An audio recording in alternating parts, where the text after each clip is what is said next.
What's up, everybody? Super stoked to be here at Edgecase 2024. You are hanging out with Ronald and Jan at the also awesome podcast that I can't say correctly, but it's the coolest Dutch podcast in the universe. Check it out. They're talking to some of the awesome guests that are here. Out of 500 attendees, they're speaking to some of the best ones. Check it out.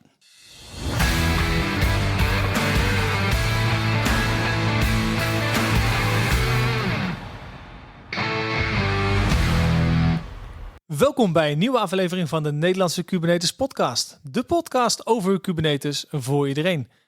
Ik ben Ronald Kers en ik zit zoals altijd met... Hallo Ronald. Jan Stomphorst. Hey, je hebt het wel vaker gedaan, hè? Het gaat zo soepel. Ja, het gaat zo soepel. Ja, dat gaat lekker. Goed zo. Hey, Edgecase 2024. Ja, weer een nieuw jaar. Nieuw jaar. Nou, leuk om hier weer terug te zijn. En weer mooie gasten gevonden die bij ons in de podcast wilden aanschuiven. Zeker. En niet de minste ook wel. Nee, so without further ado, I would like to introduce Alba Ferri. Sorry. Okay. Help me out here, Alba. Okay, my name is Alba Ferri. I'm based in Spain. I work at Sysdig as a cloud solutions engineer. Okay, and for the people who don't know you yet, can you please introduce yourself to our listeners? Yeah, well, I started in IT infrastructure monitoring, I guess, 15 years ago, I would say. And I've worked as the operator and then provisioning networks. And then I went into administrating monitoring solutions. And now I work as a cloud solutions engineer. Okay, and what drew you to the IT sector? Well, I studied telecommunications at college. So I guess that was the natural path. And here at Edgecase, you had a talk about the eBPF, the superpowers to secure your Kubernetes clusters. Can you tell us a little bit about what you told in your talk? Yeah, sure. I wanted to introduce, it was an introductory talk because sometimes we use tools that use eBPF or different technologies, and we don't know exactly what's going on underneath. And I see you have this sticker, Cilium and Istio, etc. And some of them use eBPF, and maybe you don't know. So that's I talk about the different use cases that eBPF brings, like observability and networking and cybersecurity in particular. You work for a company that uses Falco. Mm-hmm. Can you explain to me what is Falco? Falco is an open source project that was created by Sysdig, but later on donated to the CNCF. And we just graduated last year. So it is right now open for the community to use.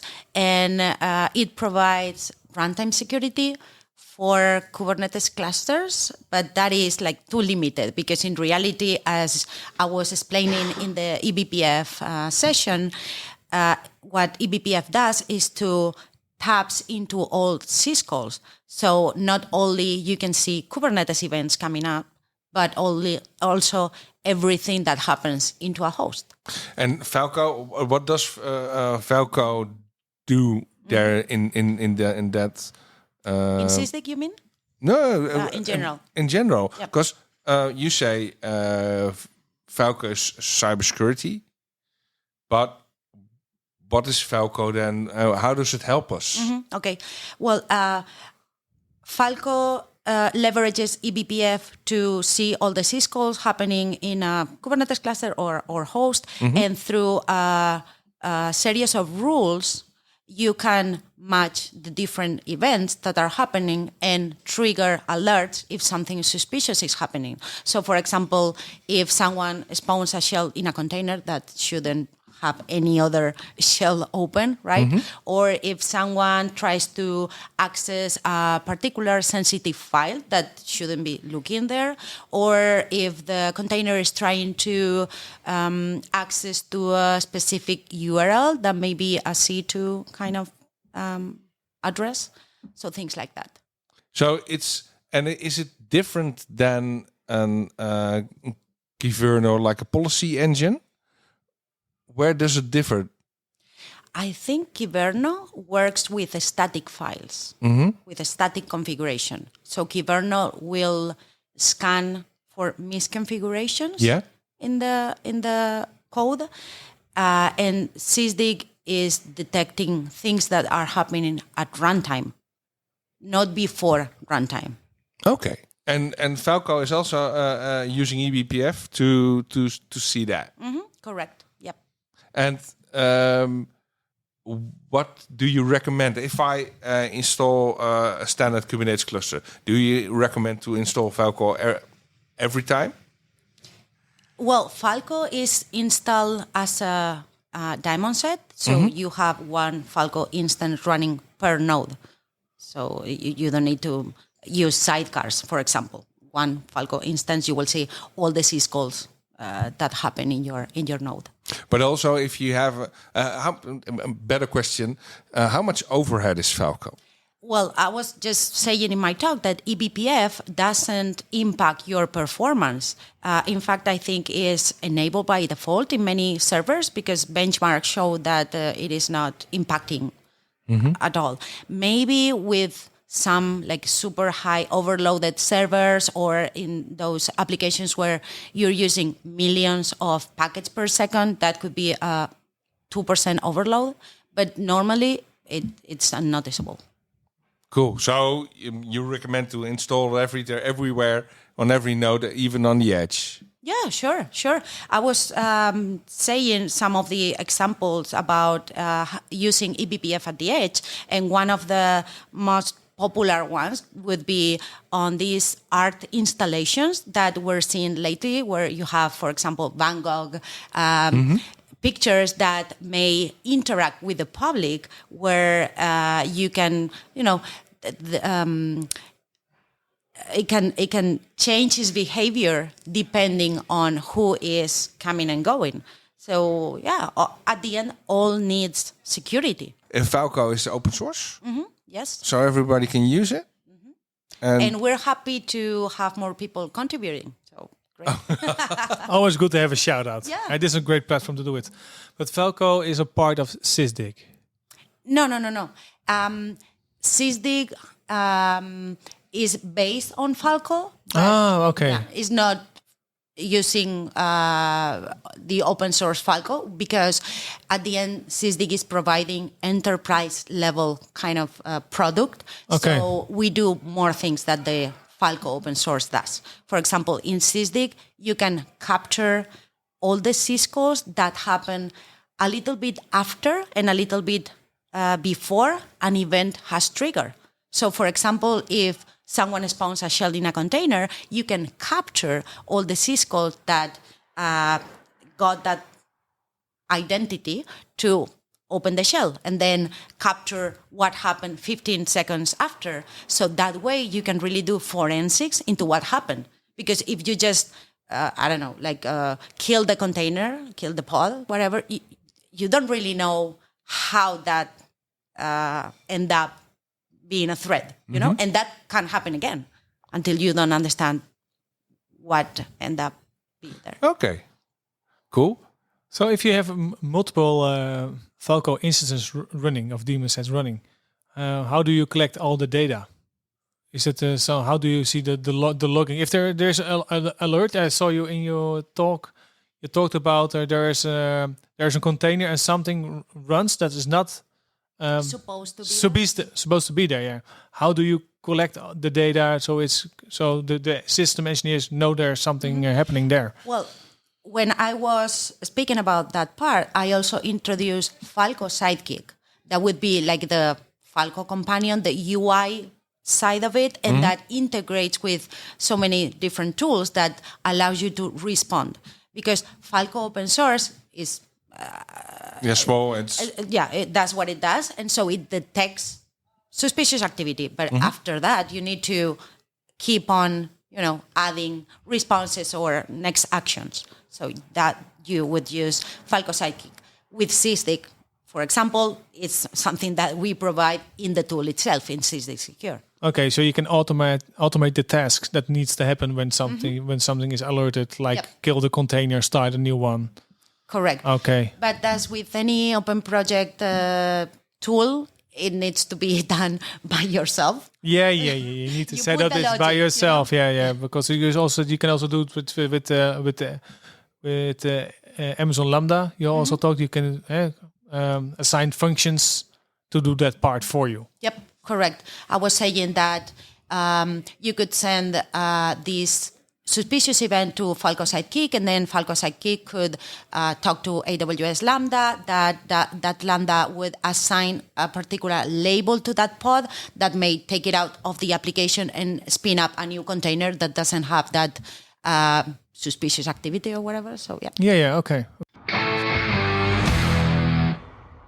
Kost het beheer van Kubernetes je veel tijd en expertise?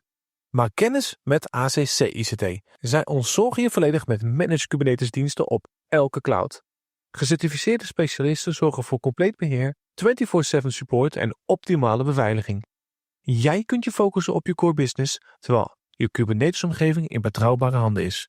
Managed Kubernetes van ACC ICT. Jouw zorg, onze expertise. Bezoek accict.com.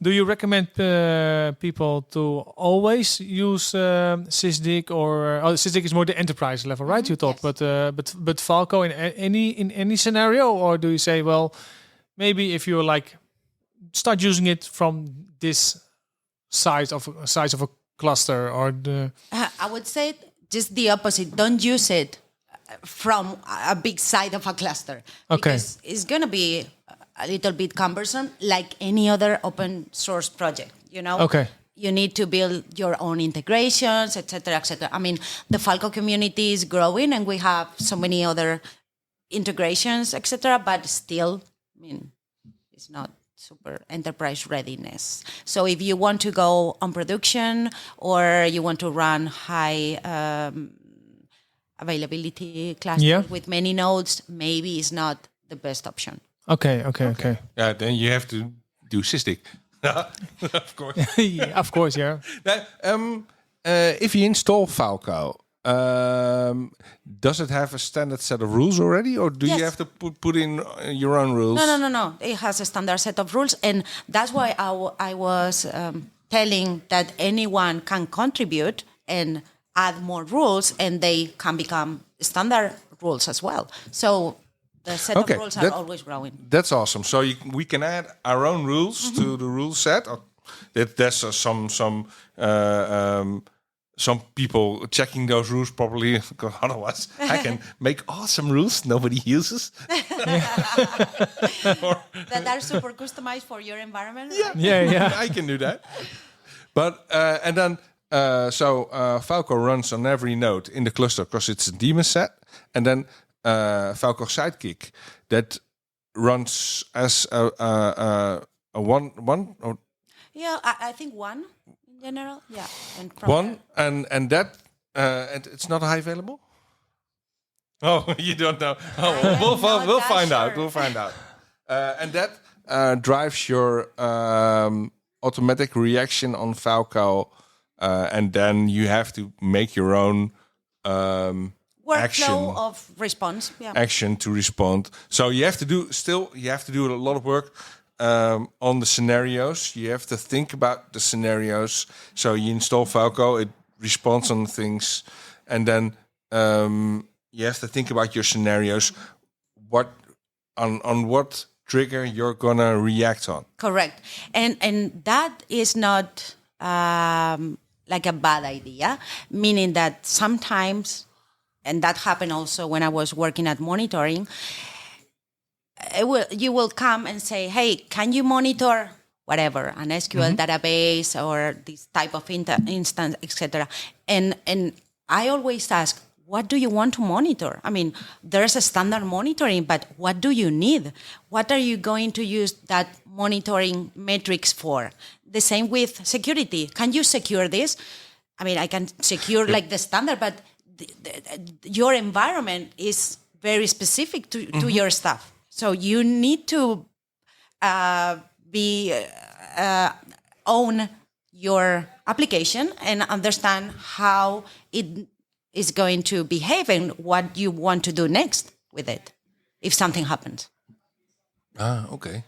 Yeah, that's always if people come to you and say, "I want to secure that," they don't know what they want to have secured and what the options are. They should have a slight idea at least. I think the most interesting solution for that is to have highly customizable tool. So if you don't have much idea or if you want a quick start, you can have some standard rules or policies, etc. But if you want to customize it, you are allowed to do that. Can you take us on a journey of a customer, of a business case example where there was a problem and with implementing Falco or Sysdig, they could figure out what the problem was or what they prevented? Is there a story you can share with us or our listeners? Yeah, sure. Well, one of the most common use cases comes with visibility. Normally, they are using sheer amount of tools that don't talk to each other, that one team is using but not the other one, etc. And when they install Sysdig in this case, they finally have the full picture and they can understand how many resources are using for this, for that, and what the real communications are between the different pods, clusters, containers. And so I would say that that's the first thing that they notice, how they can understand what's going on. And then, as we were saying, actions that they didn't know were happening in their environment. It's like, wow, why is someone or an identity using these resources? Why is this open? Why, etc. So they can provide security in a very meaningful way, understanding what they are doing, and even comply with some legal requirements or internal policy guidelines. Yeah, there's also when you have the overview of your workload and you have the container, you can see there is an unexpected CPU usage, and then react to that one. What's happening there? Because let me. Sure. Yeah, because we're talking about Sysdig as being a cybersecurity tool, but Sysdig started as a monitoring solution. So right now with our eBPF daemon set, you can monitor the performance, the behavior of your clusters and pods, etc.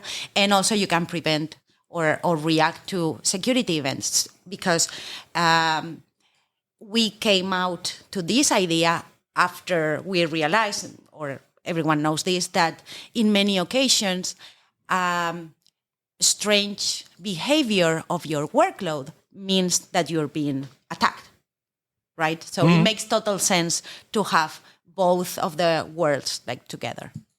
So where you almost also look at it from an observability tool perspective. Now it's not purely the monitoring, but you're going a step further, and then you come in the territory of observability. Correct, that's right. Yeah. Okay. So you need to also differentiate yourself from the other parties. We know that you had Stack State was a party that was integrated with SUSE. So you also you had a slide, and you had the CNIs with Cilium and a few others, Istio, and then it goes. So is that more like you integrate with those tools, or? No, I was explaining the open source tools and the businesses, the vendors that utilize eBPF underneath to provide better features or capabilities in Kubernetes in general. So Cilium was the first one that realized that it was much better to provide the service mesh capabilities without sidecars, because that was impacting the performance. And so they are using eBPF. And one of the techniques that they use is the express data path, and that is what it allows us to bypass the standard Linux networking stack. So imagine, because at the end, when you are communicating between clusters, the communication will come to the host first, to the EC Ethernet, and then go all the way to the Linux host standard network stack, and then go again to the same, but in the pod. So if you remove that part, then you are, of course, being more efficiency. So that's what I was saying. Okay. Thanks. That's awesome. Yeah? By the way. That's pretty cool. That's awesome. Because you're cutting out a lot of latency. Totally, yeah. And circle back to Falco. You said Falco runs on a daemon set on the node. It's looking at Kubernetes, but it's also looking at the kernel. Yep. So you can have Falco installed as a binary. Okay. If you don't have Kubernetes. Yeah. That But could be. it's also, if you run Kubernetes nodes, it also checks the kernel Yep. of the node which it's running on. Yeah, so we also have rules for hosts, if you want to say. No? Okay, that's cool. And does it also work on like AKS or EKS or the Google GCE? Yes. I think it was 2 years ago already that Falco brought this new project called the Plugin Framework, where, again, contributors are welcome, are able to create their own plugins to ingest information coming from other sources and then use those as variables. As I was showing in the presentation, that we use conditions, saying if the command is this one, if the syscall is that one. When you have logs coming from the cloud providers or from an identity provider, then you can use those parameters as well to create rules. Okay. Hey, if the, Okta address comes from this country, then blah, blah, blah, And that's then on the node. So if the node of Falco sees a wrong IP address, it will send an alert. And so you can feed, I'm just thinking Falco some information. What are the right IP addresses? So it can alert on the wrong IP addresses. I think I've got a project here. You have exceptions, you have lists, and you have macros that can be used in the rules. So if you say, imagine, if a network program has opened a connection and that network program is just a list of possible binaries, so netcat, FTP, etc., so you can use those to make the rules simpler. Awesome. I need to find free time. Yeah, and that always happens when you talk to people at the podcast. Yeah. So, do you know how it works now, Ronald? You're gonna show me when we get back at the office. Or we just ask for the demo over here. Oh yeah, that's awesome. You also can go to Sysdig. Is there something? Is there a place we can go for more information about Falco? Yep. There is a Slack channel, there is the slack.org page, and we have weekly meetings. I think they are on Tuesdays in the afternoon, 4 or 5, something like that. So, plenty of places, the natural places where you can hang out with the community. So everybody who is interested, check those out. Yeah. And we always have a final question. Our final question. Yeah. How do you see the future of Kubernetes? And when, I can make it broader with Falco. So if you have a crystal ball, what would you like to see for the future?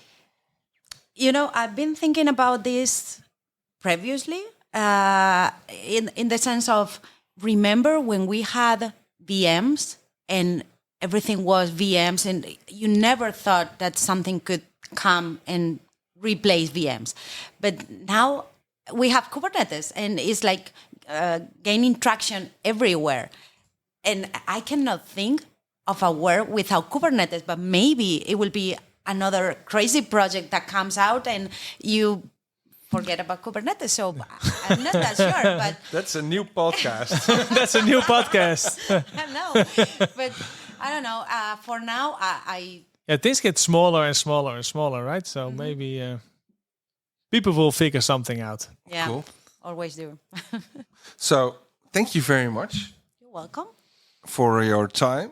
And Yeah, we will follow the development of Falco and Sysdig very closely, and invite you back again in the future and have a little chat and have another chat about those technologies. So thank you very much. thank you.